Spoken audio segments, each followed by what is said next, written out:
Time now for the big board. Our team of insiders is standing by to weigh in on today's top stories. And let's start out with our own Dr. Richard Besser, who is right here. And this story plays off of Ben Stiller. Yes. He's opened up about a recent bout with prostate cancer, diagnosed 2 years ago, aggressive form of cancer. And he talked about it with Howard Stern.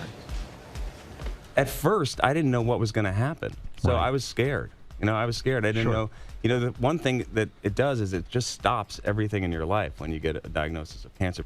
I was really lucky as I learned more about prostate cancer. I learned that, I was someone who had, a case that could be treated. There are a lot of people who can't. Because it's too late. Because they discover it too late.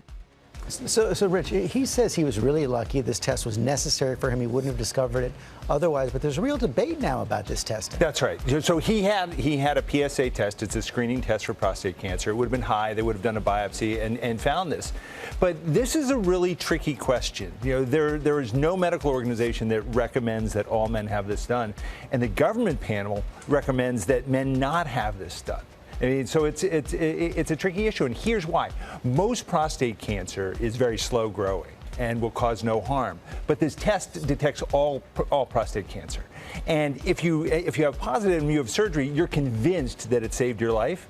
But the studies looking at PSA testing showed little, if any, effect at all in deaths from prostate cancer. And the surgery and radiation from prostate cancer, very high complication rate. 20 to 30% of men are left with sexual dysfunction or other problems. But there's so much controversy surrounding this test. What do you think? If you're on the fence about this, what do you think a man should do? Well, everyone's got to decide because you're going to weigh the equation differently. People are going to hear Ben's story and say, wow, I really want that test.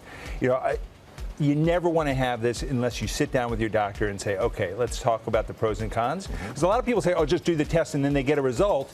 And then they're left with, well, it's a little high. What should we do? And they said, wow, I didn't think about that before. But I get that. I understand not treating it if the treatment is very aggressive and it's not absolutely essential. But what's the harm in taking the test? Well, the problem is that 80 to 90% of men, when they're told they have a high value, they go on to have the biopsy. Why not? Let's just do that test. And then if that shows a problem, almost all men then have their prostate out. So it's not just a blood test. It leads to other things that could have harm. Wow. Well, tricky. It's tricky. I got to think about that, Doc. All right, now to good news for tennis star Maria Sharapova. Her 2-year doping ban from the game reduced to just 15 months. And overnight, the Grand Slam winner sounding off about it on Charlie Rose. Take a look.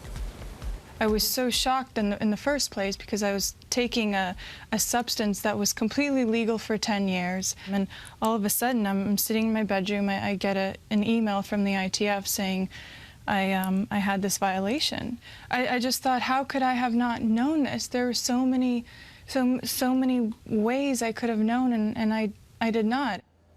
Well, ABC's news contributor Christine Brennan joining us now. And Christine, you hear what Maria Sharapova said. I didn't know. There were so many ways that I should have known, but she was suspended. Do you think they did the right thing by reducing her sentence? Michael, I do not. I believe that she should have served the full 2-year suspension. Rules are rules. If you want to have rules, if you want to have drug testing, she twice failed the drug test for meldonium. And this notion, she says, I didn't know, how could I have known? Well, she received up to 5 emails in December of last year telling her this drug was about to be banned. She took it for 10 years. It's a performance enhancer. If she had opened any one of those emails, she would have known. But now she says she's opening emails. I like Maria Sharapova a lot, and she's great for the game, but this is the dog ate my homework. Isn't there a little bit of debate over whether or not this really is a performance enhancer? You say it is, she says it is, and Rich, I want to bring you back in on all this. What does it do? Yeah, so meldonium, it was developed in Latvia in the 1970s to improve endurance, and it's believed that it helps you recover. Well, there's not a lot of science that shows that it really works, but it's taken for that reason. It's taken because it supposedly helps you recover from your workout faster and lets you go longer. So whether or not it truly does that is uncertain, but that's why people use it. Wow. Okay. Thank you guys both. Thank you, Christine. And now to last night's vice presidential debate. Again, we're taking a look at it a little different way right now. Social media erupted, taking aim at the candidates. ABC's John Carl back with more on that. And they were having a lot of fun with this on Twitter, John. Absolutely. I think the funniest moment of the debate actually was when the Republican Party on their website declared Mike Pence the clear winner. Now, George, that may not be surprising, but they posted that before the debate started. Oops. So that really stuck out for me. And then there was this moment during the debate. Take a listen. Donald Trump can't start a Twitter war with Miss Universe without shooting himself in the foot. He loves dictators. He's got kind of a personal Mount Rushmore. Vladimir Putin, Kim Jong-un, Muammar Gaddafi, and Saddam Hussein. Okay, so George, Michael, I used to live about 2 miles from Mount Rushmore. So after that moment, I spent a fair amount of time trying to imagine Kim Jong-un on Mount Rushmore.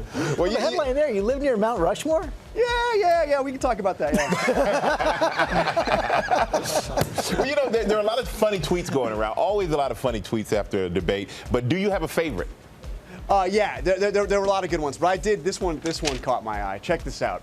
If I wanted to watch two white dudes bicker near a woman named Elaine, I would just watch Seinfeld. I thought that was beautiful. That was my favorite. That was excellent.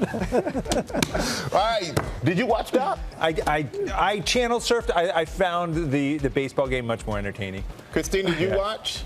I did watch a part of it, and I'm just surprised that Donald Trump did not have another tweet storm at 3 in the morning. I'm a little disappointed in him that he wasn't able to do that.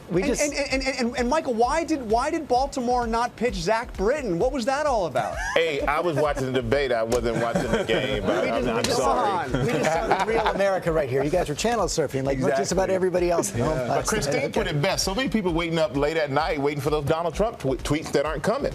All right, but Christine, thank you. John, thank you. And Dr. Besser.